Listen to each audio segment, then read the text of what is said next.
liberté d'expression. La liberté d'expression est un droit, le droit d'exprimer librement ce que l'on pense. Ce droit est une liberté fondamentale, proclamée dans la Déclaration des droits de l'homme et du citoyen. Ainsi, chacun a le droit d'exprimer ses idées dans le respect des autres, même si ces idées déplaisent. Mais pourquoi c'est si important, la liberté d'expression ?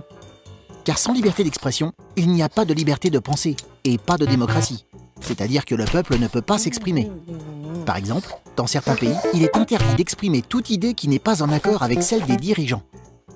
Dans ces pays, il n'y a pas non plus de liberté de la presse. Les journaux ne peuvent pas parler de certains événements ou critiquer le pouvoir.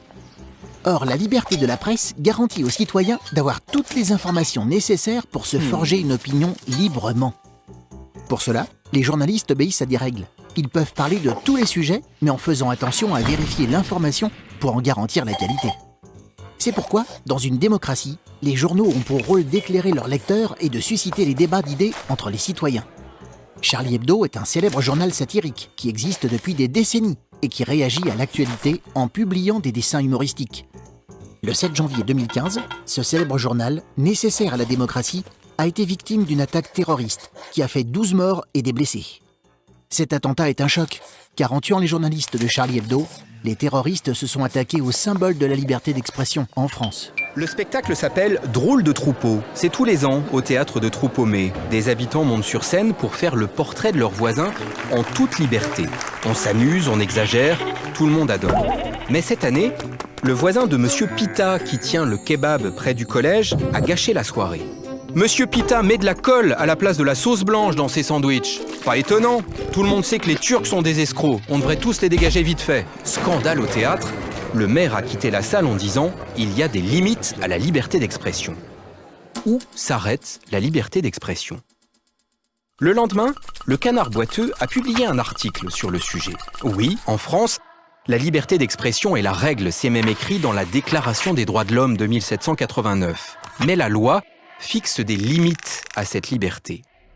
On a le droit de dire que les sandwichs de Monsieur Pita ne sont pas bons, même si ce n'est pas vrai, le mouton tomate-oignon est un régal.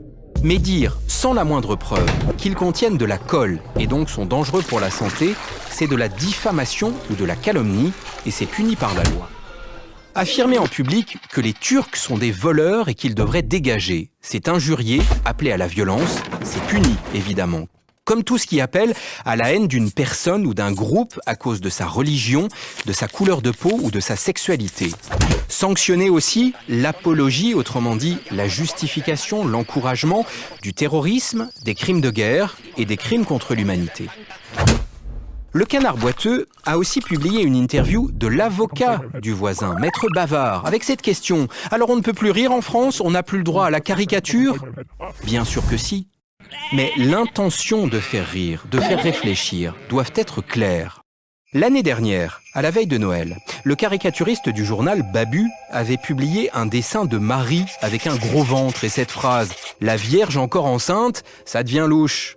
Il s'était moqué d'une religion, peut-être que son dessin avait blessé des catholiques, mais il n'appelait pas à la haine.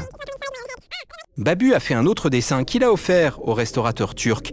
C'est le voisin de Monsieur Pita, coincé sur ses toilettes recouvertes de colle. C'est pas très élégant, mais c'est plutôt drôle.